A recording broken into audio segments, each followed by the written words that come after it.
Oke. Halo teman-teman trader investor, selamat tanggal cuan-cuan saham di Asa Teknikal dan Benar Mulogerian. Seperti biasa, hari ini hari Senin 9 Januari 2023 mengawali minggu ini bursa pertama dengan market yang kalau menurut saya cukup menarik. Menurut saya ya. Dan seperti biasa, nanti kita akan menguasai ISG dan juga beberapa saham pilihan yang menarik-menarik. Sebelumnya, buat teman-teman yang mau kasih tip, support maupun donasi untuk cuan-cuan saham, bisa cari tinggal link sosial base deskripsi. Nah, teman-teman bisa kasih tip, support maupun donasi untuk cuan-cuan saham dan juga pesan pribadi untuk saya.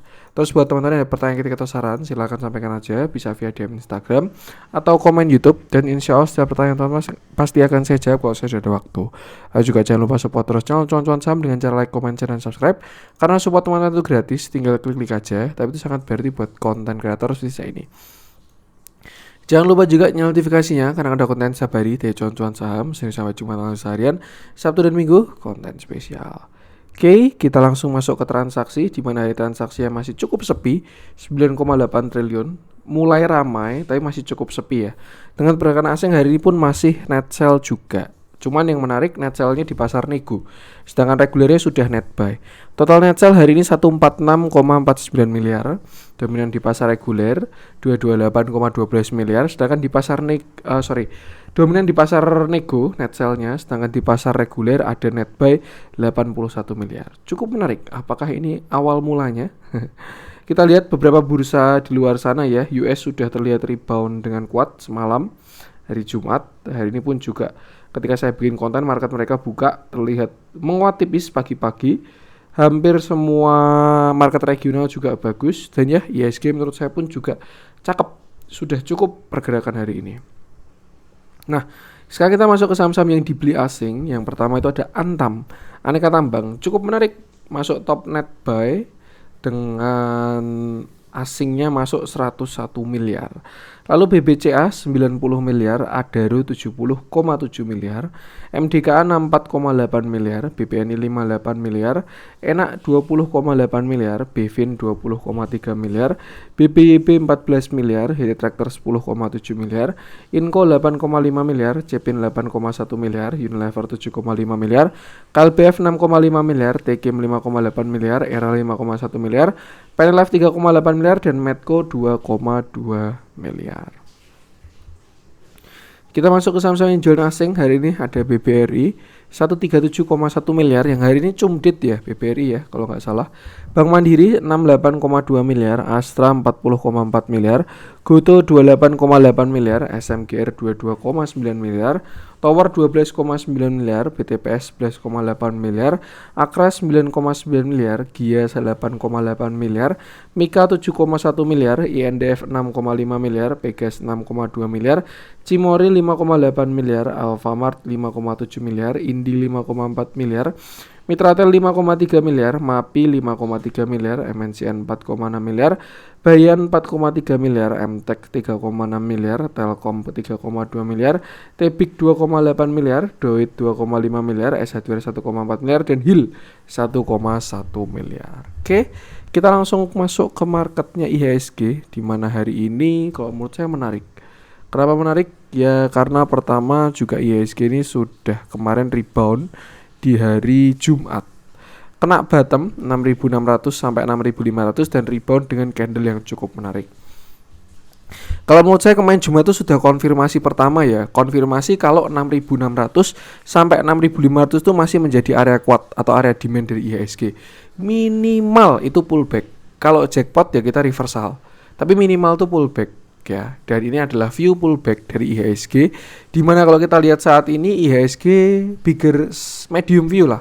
Bigger view kita tetap bullish, jelas kita bigger view bullish, tapi medium view kita sedang sideways tahun 2022 dari range 7.300 sampai 6.500 sideways-nya. Bahkan 2022 kemarin juga kenaikan kita cuma sangat tipis. Dan ya untuk smaller view-nya kita sedang dalam kondisi downtrend karena kita punya sebuah lower high dan juga lower low. Terakhir bottom di 6.500 saya melihat indikasi yang cukup menarik, dan kalau menurut saya karena 6.500 kemarin nggak dijebol, ada potensi untuk rebound, dan itu minimal pullback seperti itu. Jadi sebenarnya nggak ada masalah. Hari ini kalau kita rasakan ya, sesi 1, sesi 2 itu kan koreksi cukup dalam. Tapi begitu mau closing langsung ditarik bet gitu kan. Dan ya memang view-nya seperti itu. Kita kemarin rebound, kita belum punya higher low, lalu kita hari ini turun sampai ke 6637. Tidak membuat low baru dan membuat sebuah higher low. Kalau di intraday harusnya sudah kelihatan. Dan bahkan kalau kita lihat di yang Stockbit, ini yang benar ya, itu bodinya sudah hijau. Kalau kita lihat di sini kan bodinya masih merah. Dan ini adalah view pullback dari IHSG ya, dimana dia punya major downtrend. Lalu dia punya downtrend pada slope yang lebih kuat juga, garis keduanya ini. Seperti itu. Dan kalau kita tarik pullback-nya, target sekarang itu ada di area 6814, 9904. Artinya apa? Untuk saat ini kita masih punya upside sekitar 1,94%. Atau kita bulatkan 2%. Nah, kalau menurut saya upside ini bisa dimanfaatkan untuk trading pendek dulu. Ya. Karena ya memang kita belum punya konfirmasi, kita masih dalam kondisi downtrend dan masih dalam kondisi sideways. Jadi kalau teman-teman bisa trade pendek, saya rasa kenaikan ini bisa dimanfaatkan untuk trading pendek dulu. Misalkan nutup loss kemarin ya, ketika koreksi dalam gila-gilaan ini. Nah, ini pullbacknya bisa dimanfaatkan buat trading pendek. Tapi kalau untuk swing, trading panjang di saham-saham tertentu, itu saya rasa masih butuh banyak konfirmasi. IHSG pun juga kalau tidak ada konfirmasi, minimal breakout lalu higher high, ya ini juga cuma naik untuk turun lebih dalam lagi. Seperti itu. Jadi ya saya rasa untuk sekarang view-nya adalah kita akan pullback atau rebound, dan nanti kalau memang tidak berhasil breakout, maka bersiap untuk turun lebih dalam. Kira-kira sama kayak waktu di sini ya. Kalau teman-teman ingat saya bahas konten di sini, itu kan juga posisinya pullback. Kalau teman-teman ingat kontennya ya. Nih. Di sini dia bottom turun kuat, lalu dia rebound ke 0,618. Set kena 0,618, candle short, pullback, lalu akhirnya lower low. Dan saya rasa kita sekarang sedang dalam kondisi ini, dari bottom sampai ke puncaknya. Nah, puncaknya tinggal kita lihat nanti di mana. Tuh, bisa dimanfaatkan lumayan juga kenaikan ini. Tapi kalau teman-teman masih pengen wait and see ya nggak masalah juga. Yang jelas selalu batasi resiko dan juga jaga psikologis masing-masing. Cuma untuk sekarang target upside saya rasa bisa ke sekitar 6.800 tadi ya. Walaupun entah nanti naiknya langsung jebret atau misalkan pelan-pelan kayak gini ya, higher low, higher high, dan seterusnya, itu nggak ada yang tahu. Yang jelas untuk sekarang saya rasa masih ada upside, dan view ini tidak akan gagal selama IHSG tidak jebol 6598.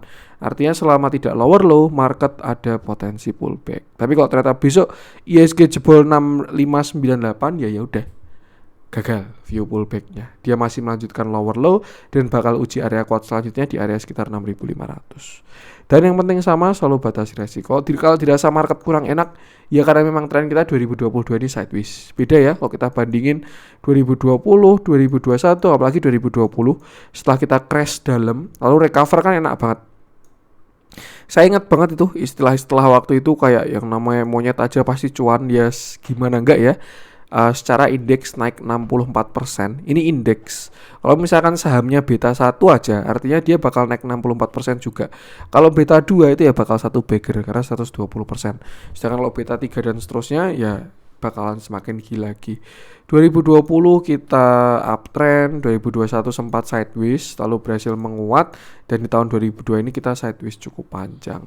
Ya, untuk view kecil gunakan area-area tadi, tuh konfirmasinya, dan jangan lupa selalu batasi resiko.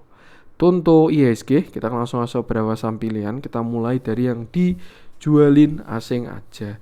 Untuk Astra kayaknya kemarin terakhir kita sudah bahas ya, jadi mungkin tidak kita bahas lagi, biar tidak tiap hari kita bahas Astra. SMGR kemarin sudah kita bahas juga, Goto juga sudah kita bahas. Goto selama tidak jebol 91 oke. SMGR kalau cari view-nya sudah kita bahas kemarin. Tinggal cek video terakhir, itu sangat konkret ya, bisa digunakan view-nya masih. Gia saya belum begitu tertarik karena dia baru open suspend. Untuk yang dijualin asing, wah Pegas ini sebenarnya sangat menarik ya. Cuman entah kenapa kok saya pengennya buat teman-teman di grup dulu aja untuk Pegas. Yang jelas risetnya sudah di-share buat teman-teman yang di grup. Kalau mau cari cek Pegas tinggal cek di channel. Nah, saya pengen bahas Alfamart dulu aja. Nanti kapan-kapan Pegas juga saya bahas pasti di YouTube. Cuman untuk sekarang saya pengen ya biar eksklusif untuk grup cuan-cuan saham dulu. Oke, kita bahas Alfamart sekarang yang mana hari ini dia turun 2,14% dengan candle yang sebenarnya masih ada reject dan volume yang terlihat sebenarnya masih kecil juga. Satu hal yang agak kurang oke ya dari Alfamart ini saat ini dia kena area pullback di mana itu adalah area Fibonacci 0,618 sampai 0,786 nih ya. Pas view sebelumnya ketika dia swing low, lalu dia mencoba untuk swing high, tapi dia tertahan di area pullback-nya. Terlihat ada candle reject yang cukup kuat pada tanggal 6 Januari. Sebenarnya indikasinya sudah sejak 3 Januari ya. 3 Januari ini dari reject, ini markup dan akhirnya konfirmasi 6 Januari. Dan hari ini dia berhasil lower low. PR sekarang hanyalah tinggal jebol dari 2670. Dan kalau dia jebol dari 2670, saya rasa ya worst case skenario-nya Alfamart sudah mau reversal seperti itu. Kalau kita lihat yang lain kayak tambahan seperti divergent ya. Kemarin memang kenaikan terakhir sudah ada bearish divergent di mana harga ke atas sedangkan indikatornya ke bawah. Dan kira-kira kalau memang ini mau view reversal ya, saya rasa Alfamart bakal seperti ini. Ini ya, ini low-nya dia, structure. Ini high, low, lower high. Dan kalau sampai Alfamart jebol dari 2330, Alfamart valid lower low. Patah uptrend dan juga start reversal. Artinya apa? Kalau misalkan teman-teman masih punya barang bagus, average bagus ya, misalkan average 1000 atau misalkan 1400 atau bahkan 1700 dan pengen TS santai, saya rasa TS-nya bisa di bawah dari 2330. Artinya selama tidak jebol 2330, Alfamart masih ada potensi untuk melanjutkan kenaikan. Tapi kalau sudah sampai jebol 2330 itu sudah konfirmasi reversal. Nah, kalau memang dia ini tidak berhasil kena 3100 ya ini udah indikasi pertama karena dia sudah membentuk lower high. Artinya ada indikasi dari downtrend. Itu simple structure ya untuk menentukan trend. Higher low, higher high, higher low, higher high, uptrend. Same high, same low, same high, same low, sideways. Lower high, lower low, lower high, lower low, downtrend. Itu. Dan ketika dimaksud dengan area pullback ya ini berpotensi karena sekarang masih belum ada konfirmasi ya, jadi masih berpotensi. Tapi kalau misalkan nanti Alfamart turun dia sini lalu jebol 3330 ya dia reversal karena nanti dia punya lower high dan juga lower low. Nah, buat teman-teman yang average-nya agak tinggi mungkin bisa TS-nya ketat atau misalkan stop loss-nya ketat dan ya buat yang bawah bisa masih agak santai kalau menurut saya karena konfirmasinya masih cukup bawah. Untuk sekarang another view kita bisa gunakan ini juga rising channel ya, bukan wedge soalnya. Dan memang kalau dia jebol 2670 minimal dia ke 2540. Kalau dia jebol dari 2540 2530 baru saya rasa dia bakal uji 2330. Dan yang penting sama batasi resiko. Satu hal yang menarik dari Alfamart kalau kita lihat dalamnya sebenarnya itu menarik banget Alfamart ini ya, bandarmologinya ada akumulasi dan lihat dan belum terlihat ada distribusi. Cuman kalau menurut saya sih lebih ikuti price actionnya ya. Artinya apa? Entry exitnya tetap pakai price action. Nah, gunakan area-area tadi krusial. Dan ingat ya, tadi semua itu masih if atau jika. Untuk konfirmasinya, biarkan market yang mengkonfirmasi dengan area-area krusial dari Alfamart. Seperti itu. Itu untuk Alfamart. Lanjut coba kita cek. Saya pengen cek MAPI. Kayaknya kok view-nya sudah agak kurang oke.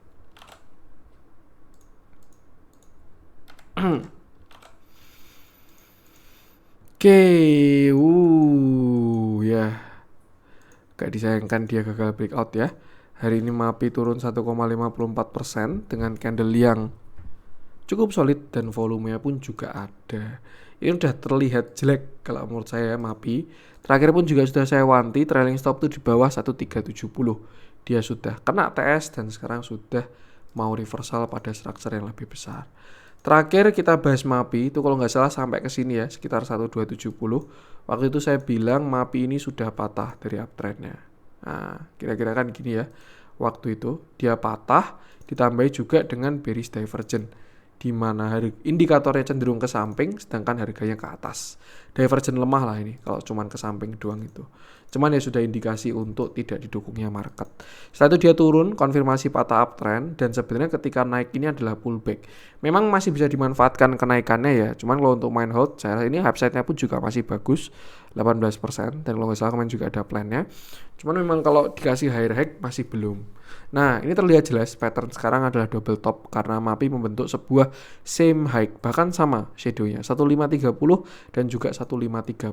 Terlihat adanya inilah markup, sell, pullback, sell lagi. Dan kalau saya lihat sih, saya rasa ini MAPI sudah apa ya? Structure reversal lah dari mulai divergent, indikasinya kan kayak gitu. Pertama dia uptrend, set uptrend terus, higher low higher high dan seterusnya. Indikasi pertama mulai divergent. Waktu dia swing high dia divergent, harga ke atas, indikatornya tidak mengikuti ke atas. Setelah itu dia patah uptrend. Nah, ini udah indikasi selanjutnya. Setelah itu dia pullback. Sebenarnya kalau misalkan kemarin MAPI itu higher high, ya artinya dia valid swing high lagi. Tapi karena dia tidak higher high, ini sudah indikasi perubahan tren. Karena yang sebelumnya dia uptrend, dia sudah masuk ke sideways, same high, nah same low, batasnya ada di 1270. Kalau memang MAPI jebol dari 1270, saya rasa sudah akan ada short term reversal. Targetnya kemana kita bisa tarik pakai Fibo dari 1270 sampai 1530 ya. Dan ini adalah target lower low dari si MAPI. Untuk terdekat ada di sini 1185 sampai 1135. Mungkin dia bisa rebound, pullback dulu, atau bahkan bisa langsung ke target 2-nya di 945. Seperti itu. Itu adalah view short term koreksi dari si MAPI. Untuk bigger view-nya tidak ada masalah sama sekali. Dan kalau menurut saya sih ini menarik dipantau kalau memang nanti koreksinya bagus. Koreksi bagus itu gimana mas? Volumenya kecil-kecil, terlihat ada akumulasi, tidak ada distribusi, dan lain sebagainya. Nah, kenapa masih bisa dipantau? Karena MAPI ini masih uptrend. Jadi ya bahasanya kalau nanti dia masuk ke area kuat, itu adalah kesempatan untuk buy. Cuma untuk sekarang pada short term structure-nya dia sedang mau reversal dulu. Tuh, jadi ya sesuaikan average dan jangan lupa batasi resiko. Tuh, gunakan area tadi. Dilihat dalamnya mulai ada aksi taking profit ya setelah kemarin akumulasi yang signifikan. Kalau kita bandingkan juga belum signifikan, cuman memang ya sudah ada indikasi untuk reversal. Jadi lebih baik batasi resiko. Untuk broker summary hari ini belum keluar ini.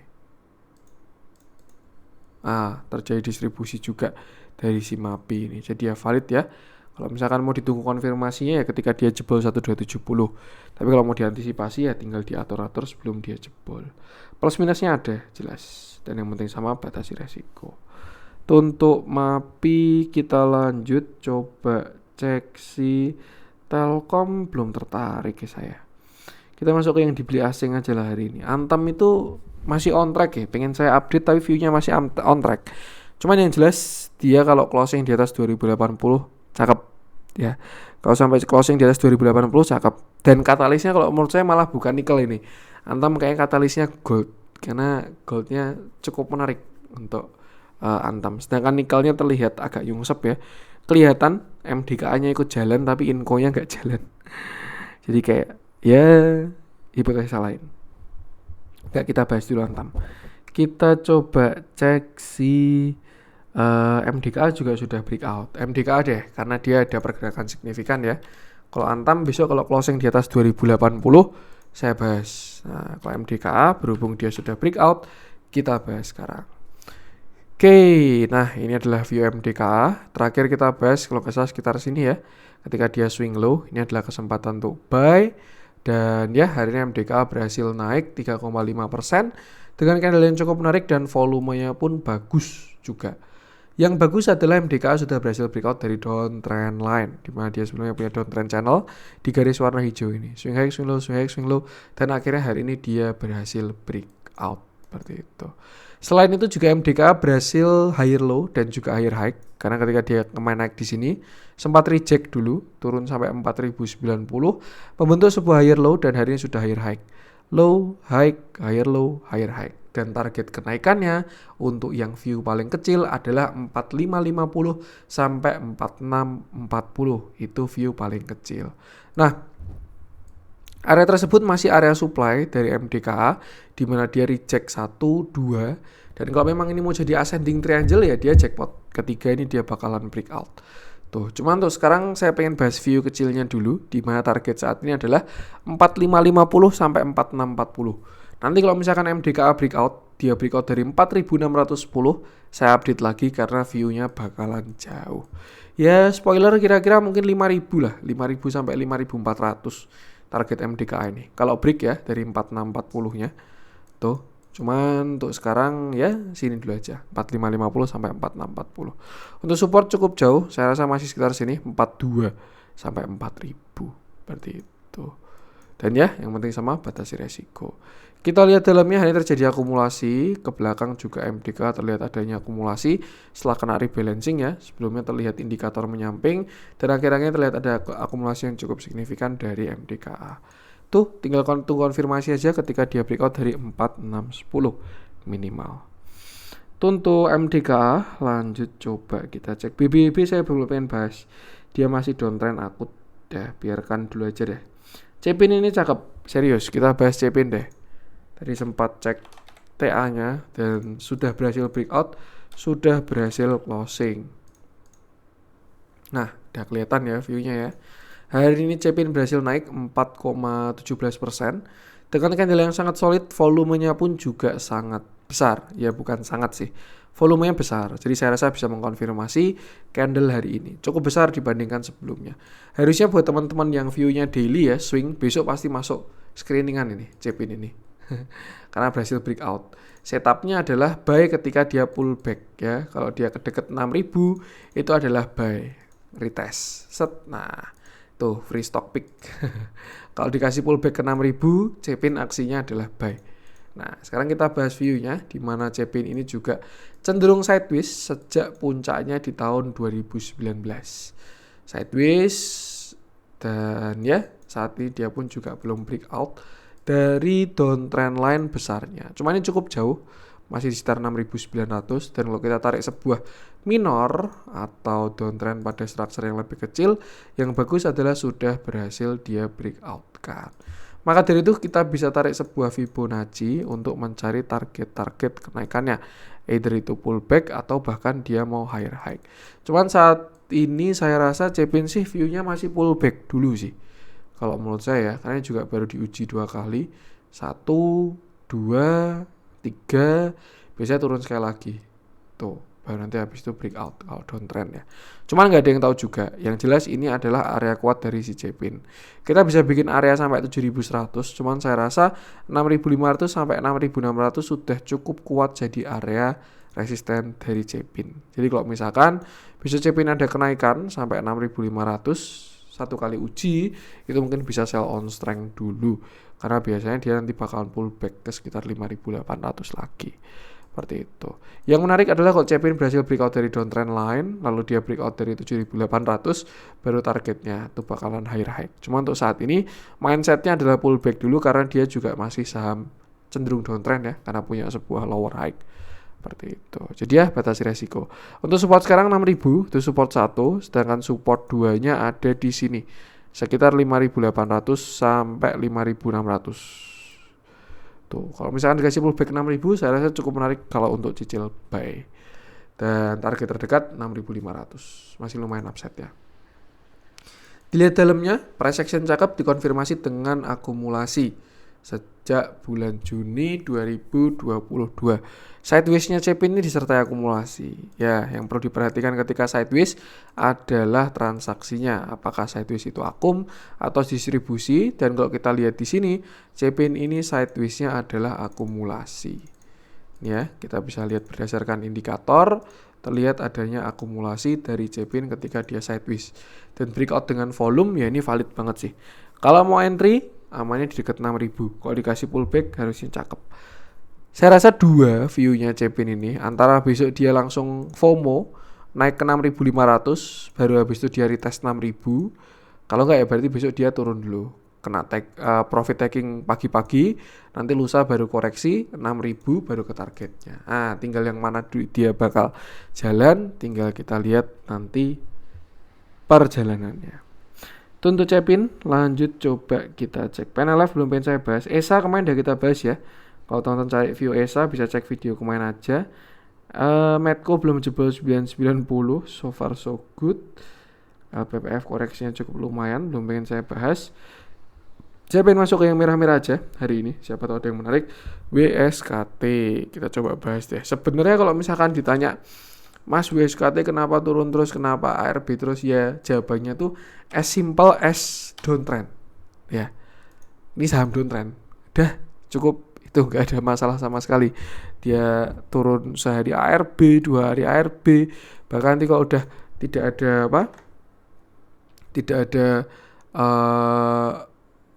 apa itu namanya, tidak ada arah ARB ya, dia mau 30% ya itu udah suka-suka si WSKT. Dan yang lebih parahnya lagi, ternyata WSKT sudah jebol reboundan tahun 2020. Gila ya, emang yang namanya saham downtrend tuh butuh perlakuan khusus. Apakah bakal dibawa di gocap, saya pun juga nggak tahu juga ya. Yang jelas ini WSKT all time low sepertinya. Ntar saya jadi pengen lihat bigger view-nya deh. Kita cek pakai monthly. Dan WSKT saham all time low. Teman-teman kalau punya barang WSKT di harga sekarang, ini harga termurah nih. Tuh, cuman ya perlu diingat ya, tidak ada saham murah di downtrend, tidak ada saham mahal di uptrend. Jadi ya, yang turun bisa turun terus, yang naik bisa naik terus. Sampai kapan? Sampai adanya clear reversal sesuai dengan prinsipnya Dow teori. Sebenarnya kalau kita mau tarik worst case skenario dari WSKT, nah kita tinggal tarik ini aja. Dah, ini target dari WSKT ini. 186 sampai 126. Kenapa? Karena dia lower low ya. Nih, kalau kita pakai structure besarnya kan kemarin dia rebound, lower high, dan sekarang dia lower low lagi. Dan ya, targetnya di sini 186 sampai 126. Kalau ditanya apakah bisa apa enggak, ya secara dia aja udah turun 1.800 sampai 300 rupiah ya. Jadi semuanya bisa di market. Itulah yang dimaksud dengan batasi resiko. Kalau teman-teman sudah ada plan, jangan ya ini prinsip pribadi sih. Kalau sudah ada plan, minimal disiplin. Ya itu bukan minimal sih. Ya disiplin. Kalau mau ngeyel tuh minimal kurangi porsi. Saya biasanya gitu. Misalkan kayak harusnya udah kena stop loss gitu ya, karena saya nggak otomatis stop lossnya, berhubung bisa mantengin market, jadi stop lossnya nggak otomatis. Misalkan plan udah kena stop loss gitu, kalau pengen ngeyel tuh minimal kurangi porsi. Kenapa? Karena ketika nanti dia bener-bener jebol, turun lebih dalam, porsinya udah berkurang dulu. Jadi ketika mau SL lebih dalam, itu porsinya udah berkurang. Tapi kalau porsinya masih sama, sedangkan ngeyel stop lossnya tidak disiplin, turun lagi, wah itu pasti udah kacau. Aduh kok gede banget, nggak sesuai dengan plan awal. Hold dulu deh, siapa tahu naik. Wah, naiknya kapan nggak ada yang tahu juga. Dan ya, ini adalah view WSKT di mana di all time low, nggak ada support lagi by lain-lain. Dan saya rasa sih kalau kita pakai worst case scenario dari Fibonacci ini, targetnya dari 186 sampai 126. Seperti itu. Hari ini pun juga volumenya cukup besar dan membesar. Jadi ya kira-kira seperti itu. Lebih baik sih saran saya dihindari dulu ya. Minimal ada sideways ke samping, percobaan untuk reversal itu baru menarik untuk dipantau. Cuma untuk saat ini sih lebih baik ketika konstruksi ini masih pada downtrend ya, wait and see dulu aja. Nanti biasanya berita menyusul lah terakhir nanti. Pendapatan berat, kontrak nggak ada, suku bunga tinggi, macam-macam itu. Tuh sih. Saya rasa targetnya yang sini. Cuman ya nanti biar market yang mengkonfirmasi. Yang penting sama, selalu batasi resiko. Bumi kemarin sudah kita bahas. Kalau teman-teman cari view-nya Bumi, bisa cek video-video kemarin aja.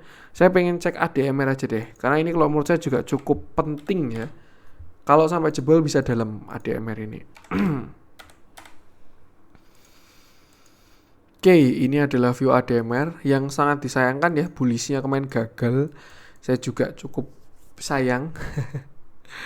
Setupnya gagal untuk swing dari ADMR. Dan ya bukan gagal sih, ada upside dari 1600 sampai 2000-an, sudah TP juga. Cuman waktu itu kan targetnya sekitar 2500 ya. Tapi ya ternyata view-nya beda. Bukan, kalau waktu itu kan view-nya gini ya, dia mau swing high. Kita pakai view seperti ini. Set. Itu belum patah waktu itu. Nah, masih kayak gini nih. Pas buy-nya di sini nih. setup swingnya. Kan pas swing low ekspektasinya mau swing high. Cuman ternyata dia cuman pullback sampai Fibo 382 kena 2 kali dan sekarang dia sudah lower low. Dan kalau menurut saya ditambah dengan katalis jeleknya batubara saat ini, ditambah dengan sell off-nya batubara saat ini, ADMR view-nya jadi kayak gini. Terus sekarang ya. Nih. Nah. Ini kemarin ketika naik ke 2025 itu dia swing high sebenarnya. Cuman swing high-nya lemah ya, jadi dia terkesan pullback dan terlihat sudah patah. Seperti itu. Dan ya worst case scenario memang ADMR ini bisa swing low lagi. Targetnya kalau kita tarik dari bawah sini 1455 sampai high-nya kemarin di 2040. Dan kalau sampai ADMR itu jebol dari 1455, ada target ke sini 1280 sampai 1180 karena dia lower low. Seperti itu. Bahkan worst case scenario dia bisa ke 2618 di 845. Seperti itu. Kalau ditanya, "Mas, kenapa kok serem banget, Mas?" Ya, secara dia juga naiknya berapa ribu persen ya. ADMR ini IPO-nya di Rp100 dan all time high-nya itu 3000%. Jadi kalau misalkan dia cuma turun sampai 1400 ya sebenarnya masih sangat wajar. Yang hold barang IPO masih cuma 1500%. Yang salah ya yang entry agak tinggi. Seperti itu. Jadi ya perlu dibatasi resiko juga kalau menurut saya kalau sudah keluar dari area toleransi.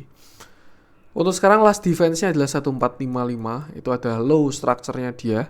Yang mana kalau sampai jebol dari 1455 ya itu sudah kurang bagus. Kalau ada kenaikan ya yang bentuknya kayak gini, saya rasa manfaatkan buat kurangi porsi dulu.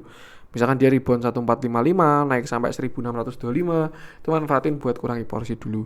Tapi kalau dia jebol dari 1455, next stop saya rasa di 1280.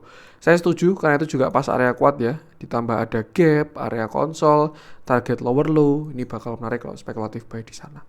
Jadi ya batasi resiko karena masih ada downside yang cukup dalam, sekitar 15%-an. Tuh. Kita lihat dalamnya cenderung netral. 2 kali kena rebalancing ADMR ini. Dan setiap rebalancing dibuang. Jadi nggak terlihat ada distribusi. Tapi sekalinya kena rebalancing langsung kayak gini. Jebret. Ya. Yang punya barang awal udah pada TP. Terlepas dari asingnya beli atau jualan, kalau menurut saya tidak terlalu relevan ADMR ini sama pergerakan asing. Dan ya lebih ikuti TA-nya aja sih kalau menurut saya. Sampai jebol 1455 kurang oke kalau menurut saya ADMR saat ini. Untuk ADMR, Wika nggak perlu ya. Tadi udah WSKT, perwakilannya satu aja. Yang jelas mereka masih bearish semua. Jadi ya kira-kira pergerakannya nggak jauh-jauh dari yang namanya turun. Kita masuk ke yang dibeli yang hijau-hijau. Kita cek apa yang menarik hari ini masih didominasi oleh saham-saham IPO dan small cap. SCMA masih on track, so far so good. Bevin belum pengen saya bahas. Bukalapak selama nggak jebol 250 masih oke. SMRA juga udah. Telkom BBCA, MLPL, SMGR kemarin udah. Ya mungkin itu dulu aja untuk konten kali ini. Berapa kurang menarik untuk yang di hijau-hijau hari ini ya. Masih small cap dan saham IPO. Bukannya saya tidak bisa bahasnya, cuman ya saya kurang pengen bahas saham kecil di YouTube. Takutnya misalkan teman-teman ada yang masih kurang paham, coba-coba nanti nyangkut, wah itu bakalan jadi beban moral. Ya mungkin itu dulu aja untuk konten kali ini. Semoga bermanfaat. Mohon maaf kalau ada kurangnya dari saya. Jangan lupa support terus channel cuan-cuan saham dengan cara like, comment, share, dan subscribe. Karena support itu gratis. Tapi sangat berarti buat konten kreator di saya ini. Sekian dari saya. Salam cuan.